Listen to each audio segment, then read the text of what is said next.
Vă salut și bine ați venit pe canalul meu. Pentru că am primit un feedback bun la rețeta de socată, m-am gândit să vă arăt, să vă prezint și rețeta de trandafirată.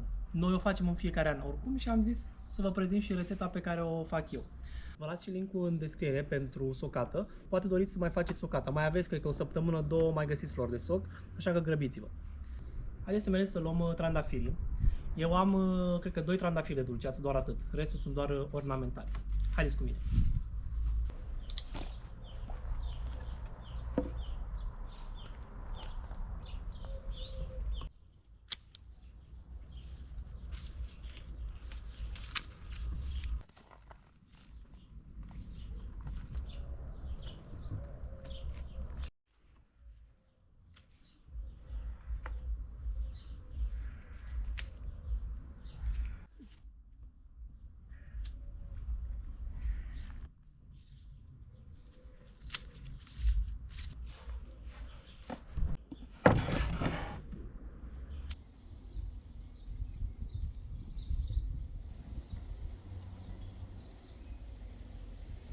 Am cules trandafirii pentru dulceață. Știu că pentru dulceață sunt 3 soiuri de trandafiri. Nu cunosc soiurile, dar eu știu unde i-am în grădină.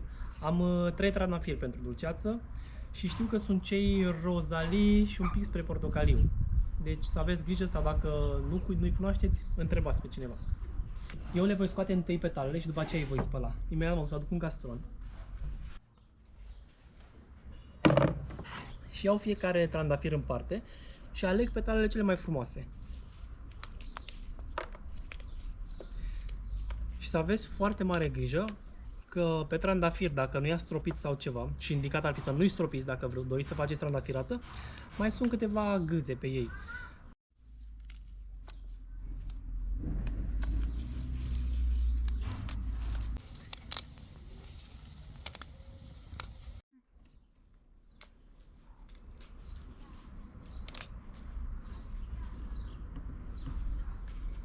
Am mai găsit și câteva gâze prin ele.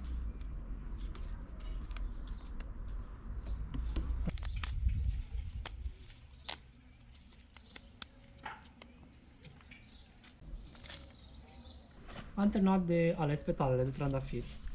Eu le voi spăla ușor. Dacă le spălați într-o apă măcar, să știți că nu o să pierdeți din aroma trandafirilor. Pentru că ei au aroma în interior. Deci praful de pe ei nu o să conțină aromă dacă îl dați la o parte. Revenim.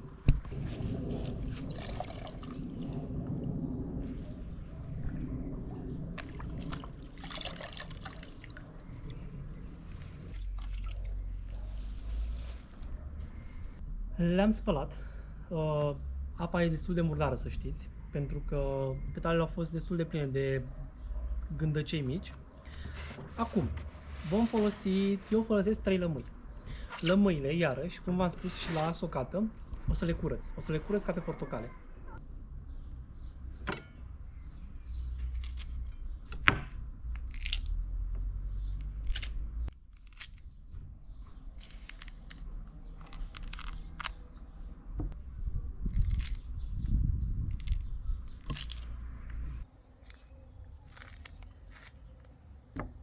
Acum vom pune petalele de trandafir în borcan.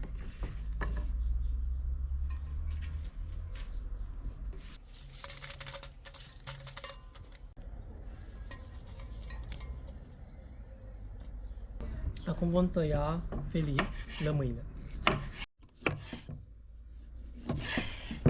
Tai felii pentru a-și lăsa sucul mai bine în trandafirata noastră.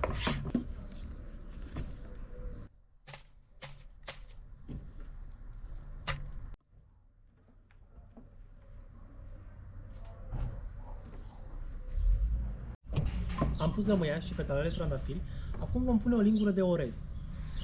O lingură nu foarte mare, să știți.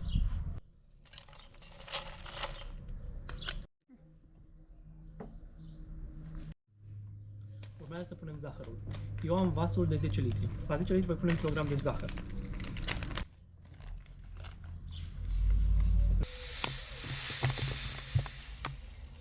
Acum urmează să pun un pic de apă și să amestecăm bine.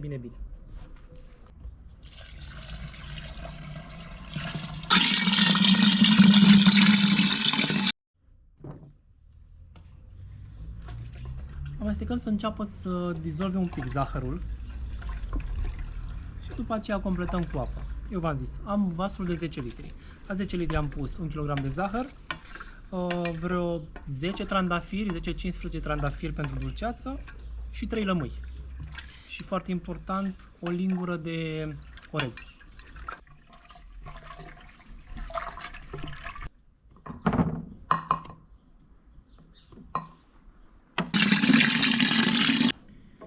Acum amestecați până să dizolvă tot zahărul din trandafirată.